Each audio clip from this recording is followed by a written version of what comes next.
அனைவருக்கும் வணக்கம். இன்னைக்கு நாம் ஒரு அருமையான சுவையில் துளி கூட கசப்பே இல்லாமல் பாவக்காய் தொக்கு எப்படி செய்யுதுன்னு பார்க்க போகிறோம். இதை சாதத்தில் கலந்து சாப்பிட்றப்போ இதன் சுவை ரொம்பவும் பிரமாதமாக இருக்கும்.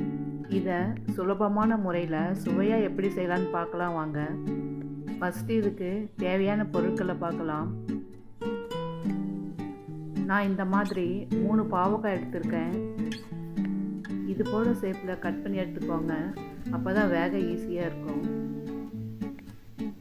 அடுத்து நான் 2 பெரிய வெங்காயத்தை மீடியம் சைஸில் கட் பண்ணி எடுத்திருக்கேன். இது கூட 3 பெரிய தக்காளி பழத்தை கட் பண்ணி எடுத்திருக்கேன். இதோட 6 பல் பூண்டு, சிறிதளவு கருவேப்பிலை, சின்ன நெல்லிக்காய் அளவுக்கு புளி, 1 டேபிள் ஸ்பூன் குழம்பு மிளகாய் தூள், 2 டீஸ்பூன் மல்லித்தூள், 1/4 டீஸ்பூன் மஞ்சள் தூள், 100 மில்லி கடலை எண்ணெய், 1/4 மூடி துருவிய தேங்காய். இப்போது இதுக்கு தேவையான பொருட்களை பார்த்தாச்சு. ஃபஸ்ட்டு கடாயில் கட் பண்ண பாவக்காவை சேர்த்துடலாம். இதில் தூள் உப்பு சேர்த்து நல்லா வணக்கி விடுங்க. இதை ஒரு 60% அளவுக்கு வணக்கிக்கோங்க, அப்போ தான் இதில் இருக்கிற கசப்பு தன்மை போகும்.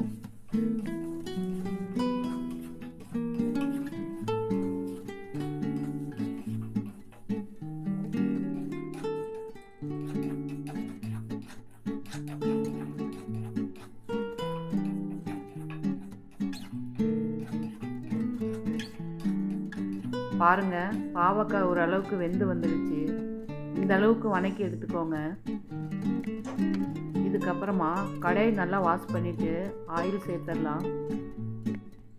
எண்ணெய் சூடானதும் கடுகு இதில் சேர்த்துடலாம். கடுகு நல்லா பொரிஞ்சதுக்கப்புறமா கட் பண்ண ஆனியனை சேர்த்துடலாம். இதை ஒரு வாட்டி வணக்கி விட்டால் போதும். உடனே பாவக்காய் இதில் சேர்த்துக்கோங்க. அப்போ தான் வெங்காயத்தில் இருக்கிற இனிப்பு சுவை பாவக்காவில் இருக்கிற கசப்பு தன்மையை எடுக்கும்.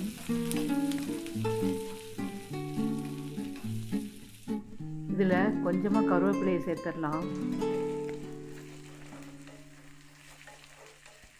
இந்த ஸ்டேஜில் பூண்டை சேர்த்துடலாம்.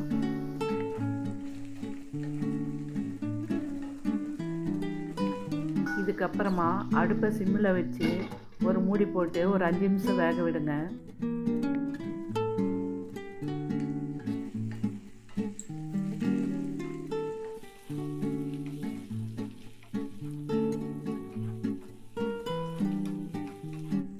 அடுத்து கட் பண்ண தக்காளியை இதில் சேர்த்துக்கோங்க.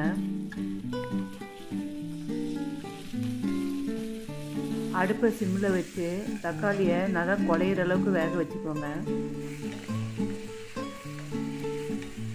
இதில் ஒரு மூடி போட்டு வச்சிடலாம், அப்போ தான் சீக்கிரம் வேகும். இதை அப்பப்போ கிளறி விடுங்க, அப்போ தான் அடிப்பிடிக்காமல் இருக்கும்.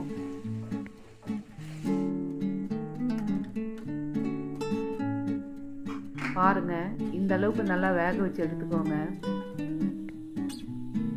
இதுக்கப்புறமா 1/4 டீஸ்பூன் மஞ்சள் தூள், 2 டீஸ்பூன் மல்லித்தூள், இதோட 1 டேபிள் ஸ்பூன் அளவுக்கு குழம்பு மிளகாய் தூள் சேர்த்துக்கோங்க. எல்லாத்தையும் சேர்த்து நல்லா வணக்கிக்கோங்க. இதில் தண்ணி சேர்க்க வேண்டாம், எண்ணெயிலே நல்லா வணக்கிக்கோங்க, அப்போ தான் கசப்பு தன்மை இருக்காது. இதுக்கப்புறமா ஒரு நெல்லிக்காய் அளவுக்கு புளியை கரைச்சி வடிகட்டி எடுத்துருக்கேன், இதில் சேர்த்துடலாம். இதை ஒரு வாட்டி நல்லா கலந்து விடுங்க.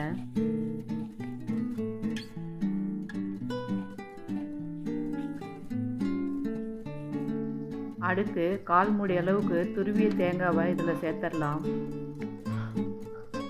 இது போல் ஸ்டெப் பை ஸ்டெப்பாக பொறுமையாக செய்தோம்னா ஒரு அற்புதமான சுவையில் பாவக்காய் தொக்கு சாப்பிட்லாம். இப்போது ஒரு சுவையான பாவக்காய் தொக்கு சூப்பராக ரெடி பண்ணியாச்சு. இது கூட சாதம், சப்பாத்தி, ரசம் சாதம், தயிர் சாதம் எல்லாத்து கூடவும் சைடிஷாக வச்சு சாப்பிட்லாம். ரொம்பவும் பிரமாதமாக இருக்கும். நீங்களும் இதே போல் ட்ரை பண்ணி பார்த்துட்டு எப்படி இருக்குன்னு கமெண்ட்ஸில் சொல்லுங்கள்.